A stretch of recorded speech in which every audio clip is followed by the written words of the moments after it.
অসুস্থ রাজ্যপাল সিভি আনন্দ বোস তিনি ভর্তি রয়েছেন কমান্ড হাসপাতালে। তার হার্টে ব্লকেজ পাওয়া গিয়েছে। ইতিমধ্যে রাজ্যপালকে দেখেও এসেছেন মুখ্যমন্ত্রী। ব্রতদীপ ভট্টাচার্য আমাদের প্রতিনিধি রয়েছেন আমাদের সঙ্গে। ব্রতদীপ, কেমন রয়েছেন রাজ্যপাল? চিকিৎসকরা কি বলছেন? দেখো না, এখনো পর্যন্ত যেটা জানা যাচ্ছে যে রাজ্যপাল সিভি আনন্দ বোস তার বুকে সমস্যা তৈরি হয়, বুকে ব্যথা শুরু হয় এবং তারপরেই তাকে কমান্ড হাসপাতালে নিয়ে যাওয়া হয়। সেখানে বিভিন্ন ধরনের পরীক্ষা করে রাখা হয় এবং যেটা এখনো পর্যন্ত কমান্ড হাসপাতাল সূত্রে জানা যাচ্ছে যে রাজ্যপাল সিভি আনন্দ বোসের হৃদযন্ত্রে একটি ব্লকেজ পাওয়া গিয়েছে, তারই চিকিৎসা মূলত চলছে এবং সেখানে তিনি ভর্তি রয়েছেন। মুখ্যমন্ত্রী মমতা বন্দ্যোপাধ্যায় কিছুক্ষণ আগেই তিনি ডুমুর জেলা স্টেডিয়ামে হেলিকপ্টারে ওঠার আগে তার আগেই রাজ্যপালকে দেখে আসেন। তার শারীরিক কি অবস্থা রয়েছে সেই নিয়ে চিকিৎসকদের থেকে তিনি তথ্য নেন এবং যেটা জানা যাচ্ছে রাজ্যপাল তার এই ব্লকেজ রয়েছে এবং সেই ব্লকেজের আরো চিকিৎসা প্রয়োজন। সেই কারণে কমান্ড হাসপাতাল থেকে তাকে অ্যাপোলো হাসপাতালে স্থানান্তর করা হতে পারে।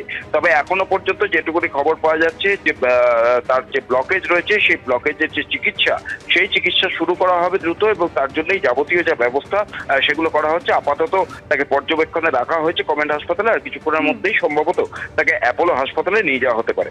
ধন্যবাদ ব্রতদীপ। ইতিমধ্যে মুখ্যমন্ত্রী মমতা বন্দ্যোপাধ্যায় রাজ্যপালকে দেখে এসেছেন হাসপাতালে গিয়ে। কি জানিয়েছেন তিনি, শোনাবেন। আমি তো গভর্নর সাহেবকে দেখতে গেছিলাম, উনি হঠাৎ করে ভর্তি হয়েছেন, ওনার শরীরটা খারাপ। যাই হোক আমি দেখে এলাম। এখন মির্জাপুরে যাচ্ছে, প্রোগ্রাম আছে আর কি, কালকে প্রোগ্রাম করে আবার ফিরে আসবে। সবাই ভালো থাকবেন। দেরি হয়ে গেছে। আজ শালবনীতে জিন্দালদের জোড়া তাপবিদ্যুৎ প্রকল্পের শিলান্যাস মুখ্যমন্ত্রীর। জিন্দাল গোষ্ঠীর 1600 মেগাওয়াট তাপবিদ্যুৎ প্রকল্পের শিলান্যাস।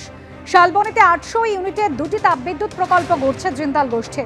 রাজ্য সরকারের সঙ্গে জার্মান সংস্থার যৌথ উদ্যোগে জোড়া প্রকল্প।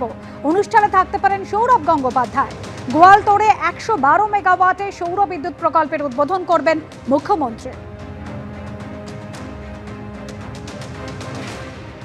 মমতা ব্যানার্জি তার জীবনে বহু হাজার হাজার শিলান্যাস করেছেন, কিন্তু সেখানে ফ্যাক্টরি কজায় হয়েছে, উৎপাদন কজায় হয়েছে, তার একটা রিপোর্ট উনি দেন। এই যে 14 বছর ধরে ইনি বেঙ্গল সামিট করেন এখানে, আমরা তো বোর, একই লোক, একই ভাষণ, একই খাওয়া দাওয়া, লোক আসতে চায় না, ব্যবসায়ীরা ভয় আসেন না হলে দোকান বন্ধ করে দেবে। তো কী লাভ হয়েছে তার একটা শ্বেতপত্র বার করুন না। এত বছর বেঙ্গল সামিটে কী কী ইনভেস্টমেন্ট হয়েছে, কত লক্ষ কোটি টাকা ইনভেস্ট হয়েছে এখানে, আর এতগুলো শিলান্যাস করেছেন, তার মধ্যে কটা সত্যিকারের ওখানে ইন্ডাস্ট্রি হয়েছে বা ব্যবসা শুরু হয়েছে বা চাকরি হয়েছে? কিছু করতে না। একটা নতুন গল্প দেন, মিথ্যা বলেন, শেষ হয়ে যায়। আজ কোথায় গেল দেউচা পাঁচামি? কেন বন্ধ হয়ে গেল? 1 লক্ষ না 2 লক্ষ লোকের চাকরি হওয়ার কথা ছিল, কটা লোকের হয়েছে? 1 কোদাল মাটি খোঁড়া হয়েছে, 1 ঝুড়ি ওখান থেকে কয়লা বেরিয়েছে, কিচ্ছু হবে না। নির্বাচনের আগে উনি ঢপ দেন, প্রতিশ্রুতি দেন, সেটা শুরু করে দিয়েছেন। মানুষ কিন্তু জেনে গেছেন, ওনার অভ্যাস, ওনার প্রকৃতি সব বুঝে গেছে।